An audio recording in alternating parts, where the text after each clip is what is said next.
दोस्तों एक बार फिर से अपने कृष्णा क्लासेस यूट्यूब चैनल में बहुत बहुत आपका स्वागत है। आज जो कल हमने आपका एक टॉपिक पढ़ाया था वर्णमाला, उसके स्वर पे हम चर्चा कर रहे थे और स्वर के वर्गीकरण को हमने बड़े ट्रिक से समझा था और उसके दो प्रकारों को समझ लिया था। आज हम उसके जो दो प्रकार शेष बचे हैं उस पर चर्चा करेंगे और बहुत मज़ेदार ट्रिक से, जो आप अगर थोड़ा समझ लेंगे अच्छे ध्यान से तो आपको लंबे समय तक याद रहेगा और एग्ज़ाम में आप उसे लगा पाएंगे। आइए देखते हैं वर्णमाला के ही नेक्स्ट हिस्से को, स्वर का वर्गीकरण। स्वर का वर्गीकरण। जिन अभ्यर्थियों ने ये क्लास नहीं देखी है तो वो पिछला वीडियो देख लें उसको, उसमें आपके स्वर के जो दो वर्गीकरण है उसको हमने देख लिया था। ये हमारे जो दो शेष बचे हैं उन पे आज हम चर्चा करते हैं। तो देखिए, एक हमारा जो तीसरा है आज, वो है ओठों की स्थिति के आधार पर। ओठों की स्थिति के आधार पर स्वर केवल 11 ही हैं, लेकिन 11 स्वरों को विभिन्न नामों से बोला जाता है। यही एग्जाम में पूछता है। एग्जामिनर जानना चाहता है क्या आप अपने उस बात को दिमाग में रख पाते हो या नहीं रख पाते हो।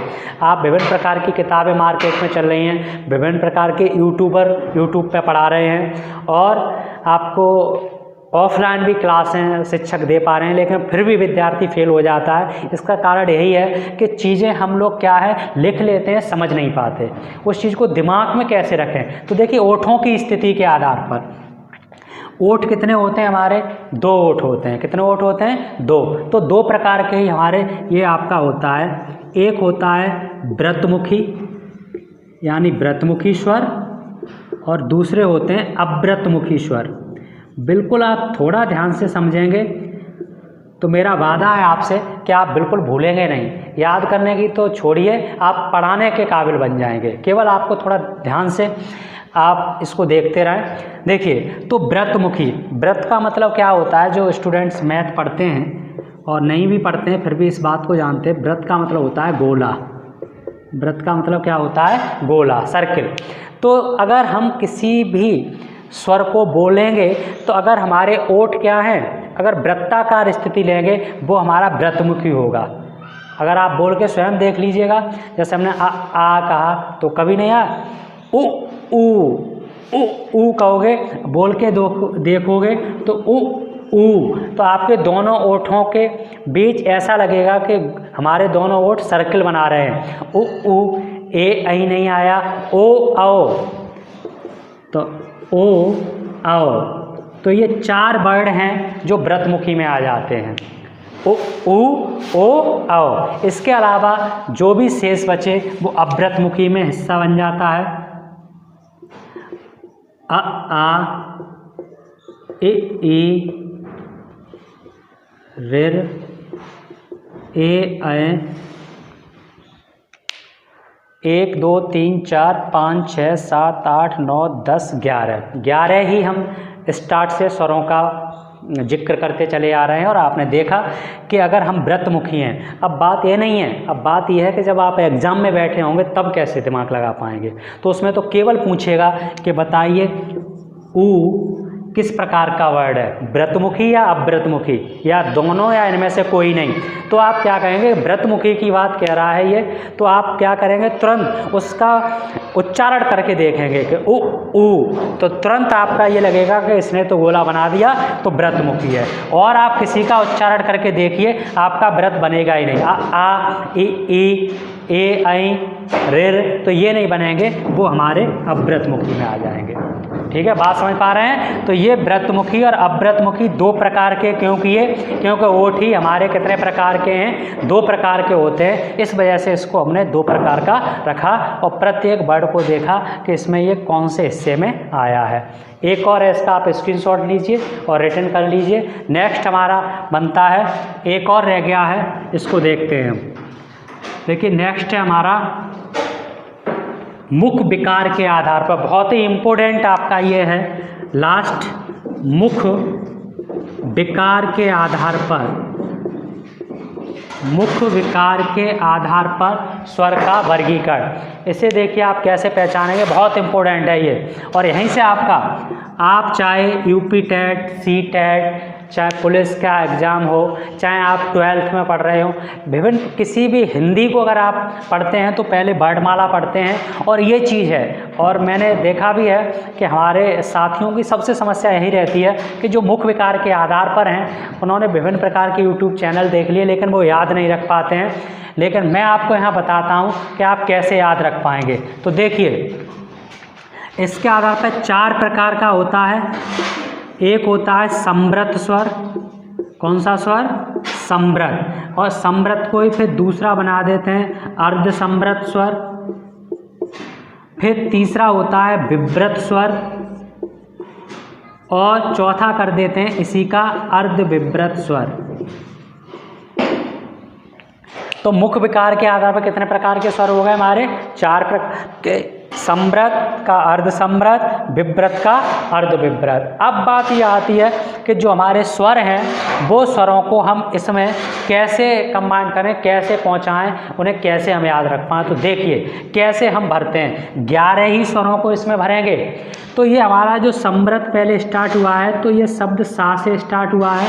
तो हमें ये कैसे याद करने हैं?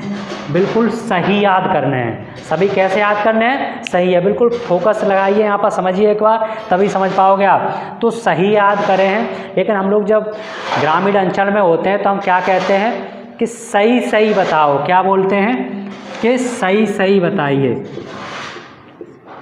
सही तो हमारा वैसे लिखा जाता है, लेकिन हम बोल क्या देते हैं कि सही बताओ कि ये आपने काम किया है या नहीं किया है। सही की बात कहते हैं। तो यहीं से देखिए हमारी ट्रिक बन जाती है ये। तो क्या बन जाती है आपकी? तो देखिए स से हो गया समृत, और ई जो स्टार्ट हो गई आपकी, यहाँ से आप पहचान लेंगे। क्या पहचान लेंगे? देखिए यहाँ से आप पहचान लेंगे ए ओ और रे, यानी ई से आप 5 वर्ड आगे बढ़ जाएंगे। ए उ और रे तक रोक लेंगे। 5 समृत स्वर में आप क्या वर्ड आगे बढ़ जाएंगे? 5 बढ़ जाएंगे। स्टार्ट कहाँ से करेंगे? ई से। ई से क्यों करेंगे? क्योंकि सही से आया है ना, तो ई से स्टार्ट करेंगे और 5 तक जाके हम रोक देंगे। ये 5 वर्ड होते हैं, वो समृत स्वर कहलाते हैं। अब आते हैं अर्ध समृत। तो आगे आप देख रहे हो, आगे ही बढ़ेंगे। ऋ के बाद हमारा आता है ए आए और ओ आओ। अभी 4 वर्ड और रह गए। तो हम क्या है? अर्ध समृत की बात कर रहे हैं। कैसे समृत? अर्ध। तो अर्ध मतलब आधे, और समृत तो आधा। इसमें कौन कौन से? ये तो बड़े बड़े हैं तो पूरे हैं। आधे कौन कौन से बच्चे? एक छोटी ए और छोटा ओ, यानी ए और ओ आपका कैसा बच्चा? अर्ध समृत बचा है। ठीक है। और ये तो हमारे कंप्लीट ही हैं। तो ये 2 वर्ड हमारे किस में आ जाते हैं? अर्ध समृत में आ जाते हैं। क्लियर हुआ? अब देखिए क्या बचा? विव्रत स्वर। अब विव्रत, अब फिर ट्रिक होती है। यहाँ तक तो ये काम कर गई इसकी। अब विव्रत साथ से वा से कहेंगे हम बड़ा, और बड़ा क्या कहेंगे? आ। विव्रत से याद करेंगे बड़ा आ, तो इसमें बड़ा आ जाएगा। और एक और आ आपका इसी में लिख दोगे, जो डॉक्टर वाला होता है, आगत। ऐसे तरह लिखते हैं ना, अभी हम डॉक्टर लिखते हैं तो इस तरह से उस पर लगाते हैं। तो ये इसका आ भी इसमें हम प्रयुक्त करेंगे। ठीक है। तो देखिए हमारे ये हो गए। अब जो बचा वो लिख देंगे अर्ध विव्रत में। क्या बचा है? छोटा आ बचा, और क्या बचा?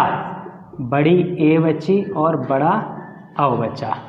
ये हो गए। आप देख पा रहे होंगे 1 2 3 4 5 6 7 8 9 10 11। ये ओ एक और अलग से जुड़ गया है। इस तरह से ये हमारा है मुख्य विकार के आधार पर स्वरों का वर्गीकरण। बात समझ में आ गई? तो इस तरह से हम पहचान सकते हैं। मैंने आपको बताया था सही से याद कर लिया ये 5 वर्ड। फिर आगे बढ़े तो आधे हैं तो छोटे छोटे दोनों लिख दिए। फिर बड़ा से बड़ा आ कर दिया तो बड़ा आ ले लिया हमने, और जो शेष बचे वो अर्ध विव्रत में लिख दिए। तो समृत और विव्रत रखते हैं, तो समृत का अर्ध समृत और विव्रत का अर्ध विव्रत, 4 प्रकार के ये हो गए। इस तरह से हमारा जो स्वर का वर्गीकरण था वो कंप्लीट हो गया। ठीक है।